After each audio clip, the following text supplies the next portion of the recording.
नमस्कार दोस्तों, लंबे समय से इस सवाल पर चर्चा हो रही है कि क्या कांग्रेस पार्टी नई मुस्लिम लीग है। मजे की बात यह है कि कांग्रेस पार्टी को सवाल या उस पर हो रही उस चर्चा से कोई समस्या नहीं है। अगर समस्या होती तो जरूर पार्टी इसका विरोध करती, पर ऐसा प्रतीत होता है कि कांग्रेस ने भी इस बात को अंदर खाने स्वीकार कर लिया है कि वो नई मुस्लिम लीग है। फिर सवाल यह भी उठता है कि यदि कांग्रेस पार्टी आज की मुस्लिम लीग है तो फिर इस मुस्लिम लीग का जिन्ना कौन है। क्या राहुल गांधी आज के जिन्ना है? अब राहुल गांधी इकबाल तो हो नहीं सकते और कांग्रेस में उनकी हैसियत यह है कि वो या फिर उनकी मां उनके लिए लियाकत अली खान की पदवी तो स्वीकार करने से रही, इसलिए राहुल गांधी बनेंगे तो जिन्ना ही बनेंगे। वैसे देखा जाए तो वे और कुछ बनने लायक है भी नहीं। खैर, इस वीडियो में हम राहुल गांधी की ही बात करेंगे। दोस्तों, आपने ऑब्जर्व किया होगा कि सोशल मीडिया पर अक्सर इस बात की चर्चा होती है कि राहुल गांधी आधुनिक जिन्ना, नए जिन्ना या फिर जिन्ना 2.0 है। सवाल है कि इसके पीछे का आधार क्या है, क्यों राहुल गांधी को जिन्ना बताया जा रहा है। देखिए, जिन्ना एक ऐसी सोच का पर्याय बन चुके हैं जिसके जीवन का लक्ष्य ये है कुछ भी करके भारत का बंटवारा करवा देना।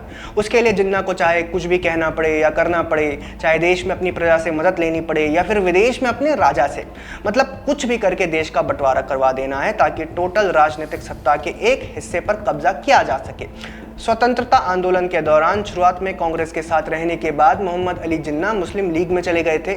जब अंग्रेज भारत छोड़कर जाने लगे थे तो उन्हें समझ आया कि अंग्रेज चले जाएंगे फिर उनके राजनीतिक करियर का क्या होगा। वे तो प्रधानमंत्री नहीं बन पाएंगे, क्योंकि गांधी जी ने यह ऐलान कर दिया था कि स्वतंत्रता के बाद देश में राम राज्य के सिद्धांतों पर शासन प्रशासन होगा। राम राज्य अर्थात हिंदुओं का तथाकथित वर्चस्व।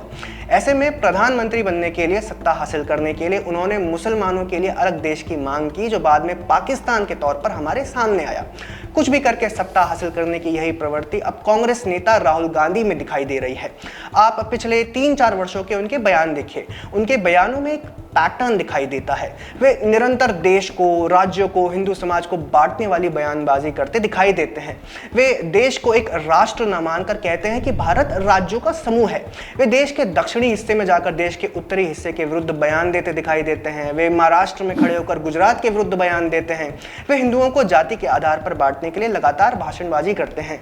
हिंदू समाज की जातियों को एक दूसरे के विरुद्ध खड़ा करते हैं और भड़काऊ भाषण देते हैं। इसके साथ ही जिन राज्यों में उनकी सरकारें हैं वहां मुस्लिम तुष्टीकरण करते दिखाई देते हैं। इन सब के ऊपर वे देश विदेश में यह घोषणा कर चुके हैं कि मुस्लिम लीग सेक्युलर है।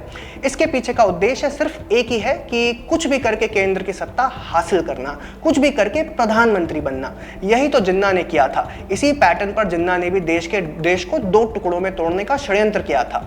जिन्ना ने उस समय कहा था कि वे या तो बटे हुए भारत पर राज करेंगे या फिर बर्बाद भारत पर। याद रखिए, जिन्ना हमेशा से पाकिस्तान नहीं चाहते थे। जिन्ना ने पाकिस्तान तब से मांगा था जब से उन्हें सत्ता का मोह हुआ, जब से उन्हें प्रधानमंत्री बनने की सनक चढ़ी। राजनीति के जानकार कहते हैं कि यही सनक कांग्रेस इकोसिस्टम ने राहुल गांधी के ऊपर चढ़ा रखी है। वे कहते हैं कि राहुल गांधी को बचपन से कहा गया है कि एक दिन वे देश के प्रधानमंत्री बनेंगे। अब राहुल गांधी लगभग 55 वर्ष के हो गए हैं। ऐसे में उनकी छटपटाहट बढ़ने लगी है और इस छटपटाहट का ही नतीजा है कि वे इस तरह की राजनीति करते दिखाई दे रहे हैं। दोस्तों, अब तक हमने आपको बताया कि कैसे राहुल गांधी जिन्ना की तर्ज पर राजनीति करते दिखाई दे रहे हैं, इसलिए उन्हें आधुनिक जिन्ना कहा जा रहा है। इसके साथ ही उन्हें जिन्ना कहे जाने के पीछे एक तर्क ये भी है कि उनकी पार्टी को मुस्लिमों का खुलकर समर्थन मिल रहा है, जैसे जिन्ना की मुस्लिम लीग को मिला करता था। प्रियंका गांधी ने वायनाड में नॉमिनेशन करने से पहले एक रोड शो किया।